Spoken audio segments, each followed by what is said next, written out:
sorry I'm late. I had to stop by the Wax Museum again and give the finger to FDR.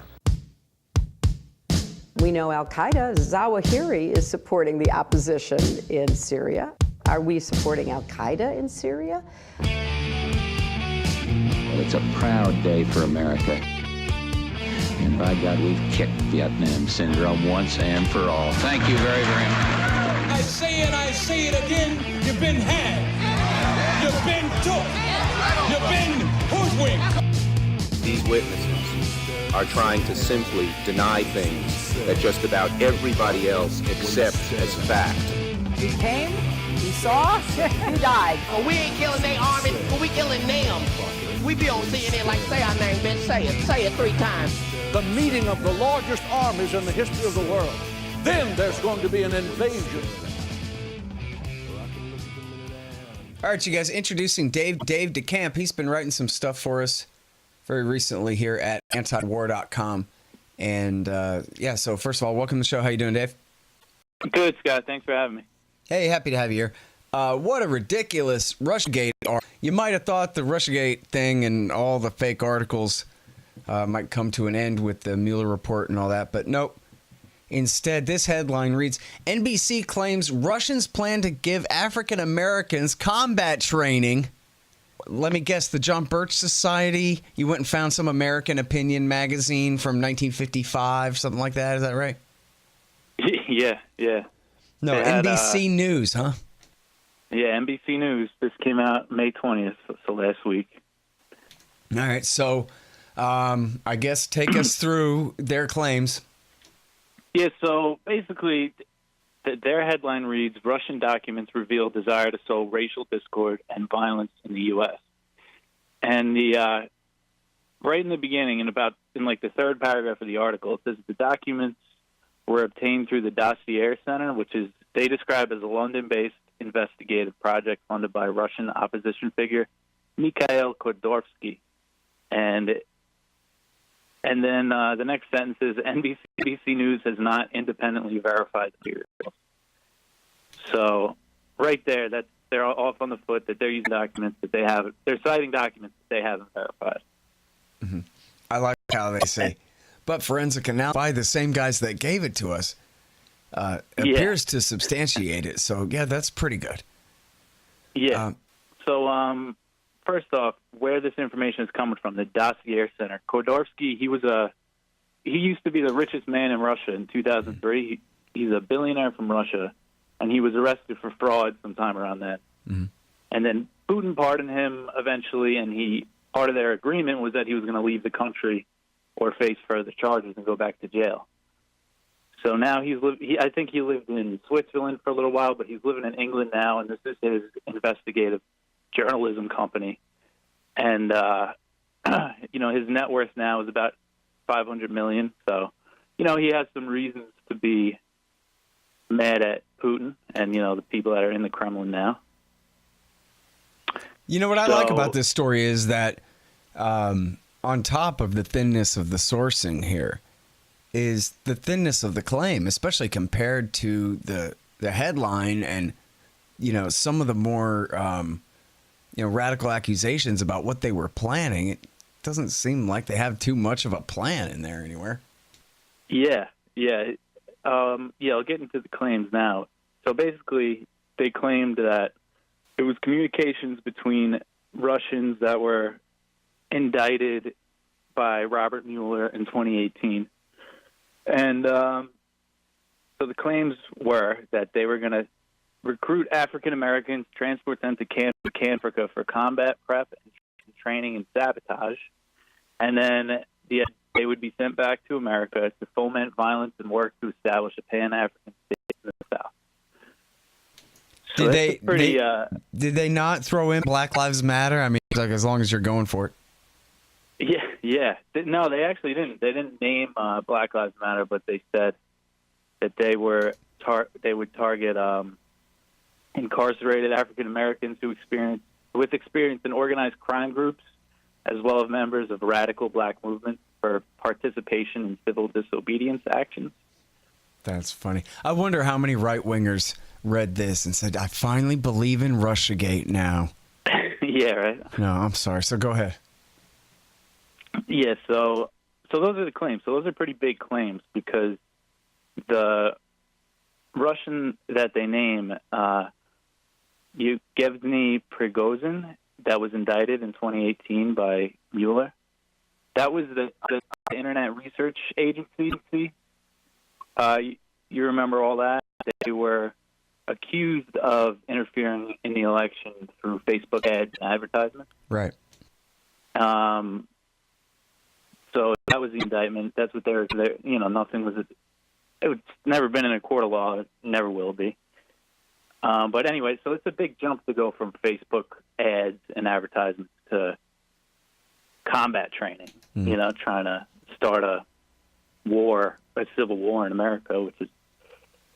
Well, what's funny, of course, is the guy that that runs the IRA here. I mean, the accusations here, they don't seem to fit at all. First of all, even they call him, I mean, this is so funny, and you point this out in your write-up here about how they call this guy Prigozhin or whatever from the research agency, Putin's chef, like, Jimmy Two Times or what, like it's his mobster nickname. And it means he goes around with a butcher knife doing things to people or something. But no, it just means that he ate at his restaurant a couple of times. That's all it means. So now this guy, as you're saying, before this, the accusations were he bought some Facebook ads. Now he's got an operation, or he's proposing, or he's a part of some operation to recruit American blacks, take them to Africa to teach them how to shoot. But so, I mean, in this article, do they claim that there are any details about how this was supposed to work or anything? The article says that the plans that were very light on details, well, it says there's no indication that the plan, which is light on details, was ever put into action.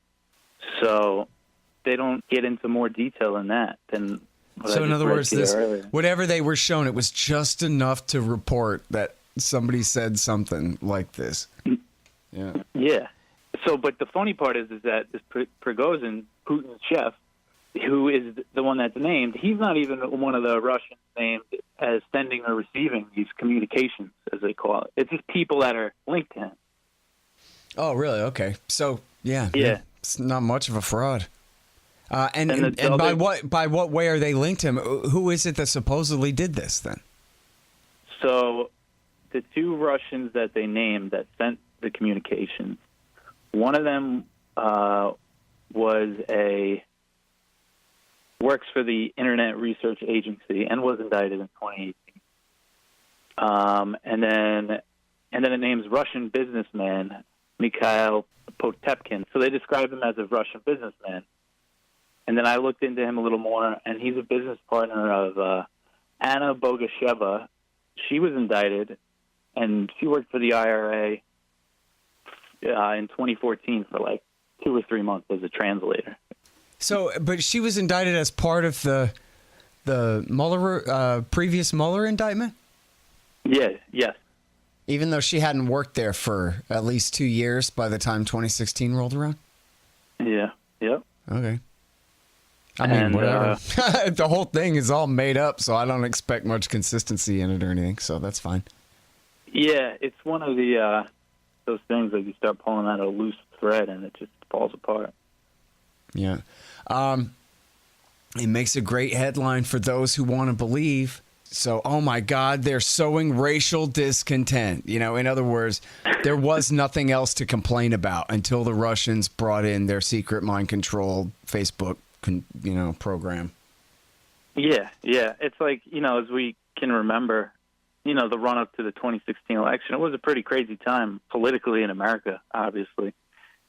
And, and NBC just likes to blame it on Russian interference in a couple of Facebook ads. Yeah. Boy, those Facebook ads really radicalized me. I know that. Yeah. Hang on just one sec for me. Hey, guys, you got to check out thebumpersticker.com. You play in a band, you need stickers? You go to thebumpersticker.com. Maybe you have a business and you need stickers. You go to thebumpersticker.com. They'll take care of all this stuff. I created the company back, a generation ago. I sold it to Rick McGinnis, and he's done a great job with the company ever since. They got what you need over there at thebumpersticker.com. So anyway, yeah, now, it's funny. Even the NBC article at the end says that, back in the day, there were some black communists in the early 20th century, 100 years ago, who believed in the Soviet Union, in the time right after the revolution and went to the Soviet Union.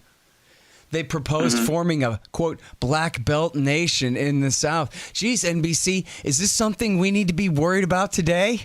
A communist, black, nationalist, secessionist state somewhere in the South? And the Russians are behind it all, huh? The Soviets even, I bet, Yeah. Sorry. I'm just commentating on your interview now, but there was that lady, Joy something or other from MSNBC, was the one who was repeatedly calling Russia the Soviet Union and calling them communists. Oh my God, the communists are taking over our electoral process and all this stuff, as though the last 30 years hadn't happened. Yeah. Anyways. One quote that they threw in that I thought was funny from Andrei Soldatov, an expert on Russian intelligence. He wrote a book called The Red Web. This is his quote. They come up with pitches, some of them very ambitious. They discuss many possible ideas and then send the pitches to the Kremlin to be authorized or rejected. It's their modus operandi. And then nothing to back up that claim. Right. They just quote this guy, And I looked into him a little more. The Red Web, it's a book about like a surveillance state in Russia. But yeah, they just throw these quotes to scare people. Yeah, in other words, he's an exile. Might as well be from the Iraqi National Congress with an axe to grind, obviously. And then, as you're saying, he's just talking about, how they do it. He didn't say in this case he knows that's how it was done or anything like that. He would have you believe that Putin goes over these proposals and very well could authorize something like that to happen. And then, of course, it would happen if Putin said so. This is exactly what, the American black civil rights protesters would do, is go and sign up with a foreign power to then do what? I don't know, march on downtown Waco and take it over, I guess, or something. All right. Now, so let me ask you this. Did you see much discussion of this article? Because it did, as I was saying in the introduction there, it kind of came out a little too late for all this. And I know some of the Democrats are trying to still run with the Russia thing for a little while here.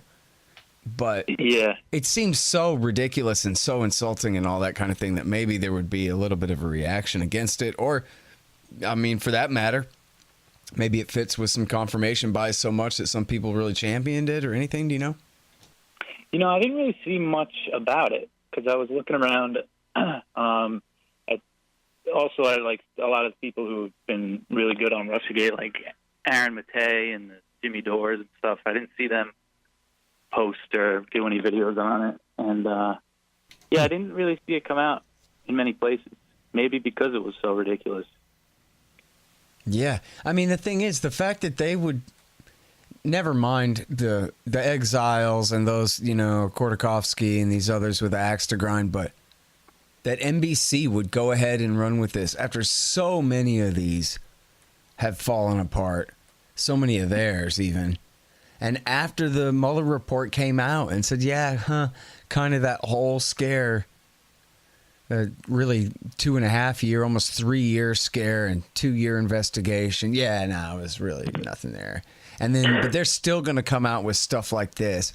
And then they're going to cite some old first Red Scare, like Wilson years, original Red Scare stuff, in order to try to bolster the point. And they got to be kidding.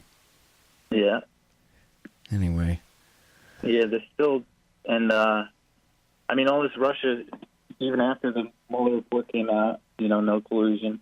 Did you see? I'm sure you saw that Daily Beast article about Tulsi Gabbard. Yeah. Well, go ahead and tell that story for people who didn't see it. Yes. So I think the headline, it was something like Tulsi Gabbard's campaign donations are Russia Files, whatever that means. And they go on to like cite 3 examples of donors to her campaign.